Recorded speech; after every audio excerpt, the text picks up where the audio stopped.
اور لاسٹ میں بنو قریظہ کا خاتمہ. بنو قریظہ جو تھا قبیلہ، تو بنو قریظہ نے میثاق مدینہ کو توڑتے ہوئے جنگ احزاب میں جو آپ کو پتہ شرکت کی تھی، اور سعد بن معاذ کے سمجھانے کے باوجود وہ دشمنی سے باز نہیں آئے تھے.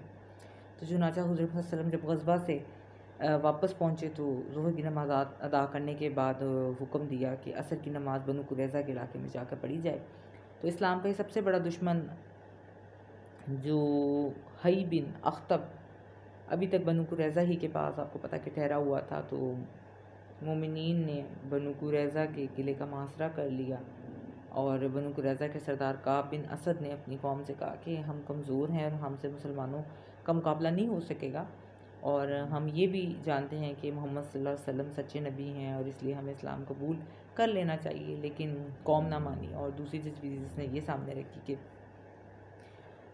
بال بچوں کو خود قتل کر کے میدان میں نکل آئیں اور میدان میں جان دے دیں یا فتح یاب ہوں. لیکن بنو قریظہ جو تھا اس نے اس بات پر اتفاق نہیں کیا. اور تیسری تجویز اس نے یہ سامنے رکھی کہ سبت یعنی ہفتہ کی رات مسلمانوں پر شب و خون مارا جائے، کیونکہ یہ ہماری شریعت میں حرام ہے، اس لیے مسلمان اس وقت جو ہیں وہ بے خبر ہوں گے. تو اس نے ایک ایسی پلاننگ کی کہ مسلمانوں کو تو جو ہے وہ پتہ ہی نہیں ہوگا کہ ہم اس وقت بھی جو ہے حملہ کر سکتے ہیں، تو لہٰذا ہم اپنی شریعت کو توڑتے ہوئے مسلمانوں پر حملہ کر دیں گے.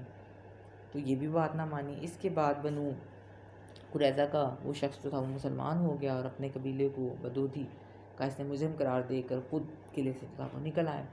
تو بالآخر ایک دن قبیلہ والوں نے جو تھا وہ اس نے اپنے آپ کو اس شرط پر مسلمانوں کے حوالے کر دیا کہ سعد بن معاذ جو سردار بنو اوس جو سزا ان کے لیے تجویز کریں گے وہی ان کو دی جائے. تو حضرت سعد بن معاذ جو جنگ میں زخمی ہو چکے تھے فیصلے کے لیے بلائے گئے. تو انہوں نے پہلے بنو اوس انصار و مہاجرین اور خود نبی پاک صلی اللہ علیہ وسلم سے عہد لیا کہ جو فیصلہ میں کروں گا وہ آپ صلی اللہ علیہ وسلم کو بھی قبول ہوگا. تو اس کے بعد یہ فیصلہ دیا کہ بنو قریظہ کے تمام مرد قتل کر دیے جائیں، عورتوں اور بچوں کو غلام بنا لیا جائے، اور جو جائیداد اور مال غنیمت جو تھی وہ قرار دے دی جائے. تو اس کے فیصلے کے جو نفاذ جو تھا اس کے بعد مدینہ یہود کی آپ کہہ سکتے ہیں کہ ناپاک جو سازش جو تھی، جو کہ وہ ہر وقت اسلام اور مسلمانوں کے خلاف کرتے رہتے تھے، اس سے ہمیشہ ہمیشہ کے لیے پاک ہو گیا. یہ بیٹا ہمارا تھا چیپٹر نمبر